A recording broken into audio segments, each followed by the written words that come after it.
Bonjour à tous. Jean-Louis Gbagbo décrypte le message du président de la République Alassane Ouattara.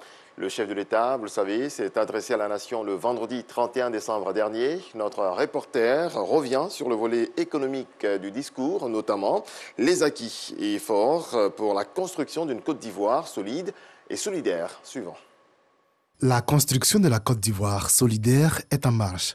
2021 a été la première année de mise en œuvre de ce projet qui vise à consolider les acquis de notre pays de ces 10 dernières années et à accélérer le processus de transformation structurelle de notre économie. Un début plutôt satisfaisant selon le chef de l'État qui a profité de son adresse à la nation au soir de la Saint-Sylvestre pour mettre en lumière les efforts du gouvernement pour offrir de meilleures conditions de vie aux Ivoiriens. Nous continuerons d'investir dans les infrastructures pour améliorer la fluidité du trafic dans le Grand Abidjan, désenclaver les zones rurales, relier toutes les capitales régionales et rendre accessibles tous les chefs-lieux de département de notre pays par des voies bitumées.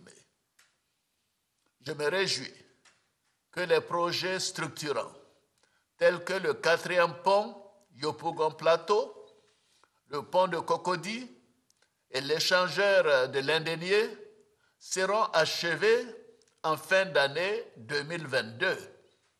Au cours de l'année 2022, nous poursuivrons l'extension de l'autoroute du Nord jusqu'à Bouaké, la réhabilitation de la côtière Abidjan-San Pedro, ainsi que les travaux pour le lancement de la construction de 8 nouveaux échangeurs à Abidjan.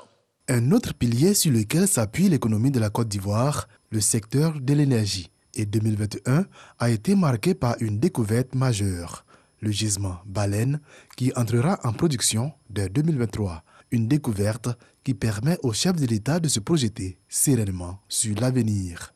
Cette importante découverte augure de belles perspectives pour notre pays en termes de ressources pour le financement des projets de développement, de formation de nos jeunes, de création d'emplois et d'opportunités pour nos PME.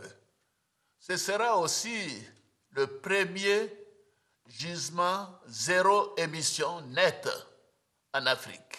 De quoi reléguer définitivement la crise énergétique connue par la Côte d'Ivoire au premier semestre de l'année 2021. L'objectif, selon le président de la République, c'est d'électrifier toutes les localités du pays avant fin 2025. Pour l'heure, ce sont 1 230 000 ménages qui ont bénéficié cette année du programme Électricité pour tous. Un autre baromètre de la bonne entame du projet, une Côte d'Ivoire solidaire, l'accès à l'eau potable. Plus de 80% des Ivoiriens vivant en ville et plus de 70% en zone rurale y ont accès, selon le chef de l'État. Pour consolider ces progrès réalisés, Alassane Ouattara mise sur la bonne gouvernance et la lutte contre la corruption. Nous devons bâtir une conscience nationale imprégnée des valeurs d'intégrité, d'équité et d'un sens élevé de la responsabilité dans la conduite des affaires publiques. C'est dans ce cadre que j'ai décidé d'instaurer à partir de 2022 un prix portant sur la bonne gouvernance et la lutte contre la corruption.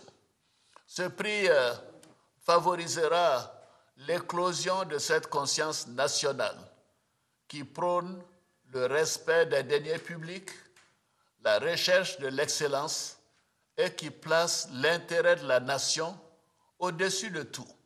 Assurément, 2022 sera l'année de l'accélération de la mise en œuvre du projet Une Côte d'Ivoire solidaire. Le chef de l'État promet déjà en janvier la mise en œuvre d'un second PS-Gouv, deuxième programme social du gouvernement 2022-2024, d'un montant de 3 182,4 milliards de francs CFA afin de réduire de façon drastique la pauvreté et les inégalités sociales, avec un accent particulier sur l'emploi des jeunes, l'émergence de champions nationaux et l'autonomisation des femmes.